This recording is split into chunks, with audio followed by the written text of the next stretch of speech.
KCR bus యాత్రకు ప్రజల్లో వస్తున్న ఆదరణ చూసి సీఎం రేవంత్ రెడ్డి తట్టుకోలేకపోతున్నారని మాజీ మంత్రి పొన్నాల లక్ష్మయ్య అన్నారు. 100 రోజుల్లో 6 గ్యారంటీల్లో ఎన్ని అమలు చేశారో చెప్పాలన్నారు. రైతు బంధు, రైతు రుణమాఫీ చేయలేని వ్యక్తి సీఎంగా ఉన్నారని విమర్శించారు. కేసీఆర్ అమలు చేసిన సంక్షేమ పథకాలు దేశంలో ఎక్కడా లేవన్నారు. పార్లమెంటు ఎన్నికల్లో ఆ పార్టీ 3వ స్థానానికే పరిమితం అవుతుందని పొన్నాల లక్ష్మయ్య జోస్యం చెప్పారు. చిక్కలోడు తిరునాలకు పోయినట్టున్నది బస్ యాత్ర అంటారా?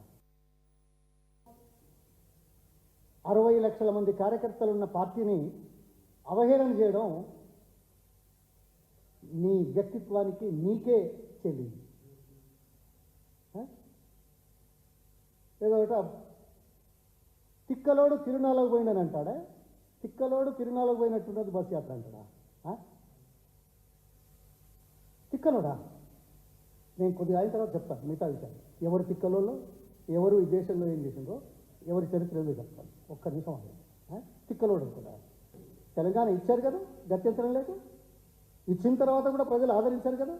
ఆదరిస్తే 10 సంవత్సరాల ముఖ్యమంత్రిగా పనిచేసిన వ్యక్తిని ఏం భాషతో మాట్లాడతావయ్యా? నీ అవగాహన ఎంతయ్యా? నీ అనుభవం ఎంతయ్యా? ఈ రాష్ట్ర ప్రజల గురించి, ఈ దేశం గురించి, లేకపోతే ఒక వ్యక్తి గురించి ఇలాగా మాట్లాడింది. సిగ్గుండాలి, తల వంచుకోవాలి. ఎందుకంటున్నావు తెలుసా? ఈ మాట అనకూడదు. సిగ్గుండాలి, తల వంచుకోవాలి. దేనికోసం అంటున్నా?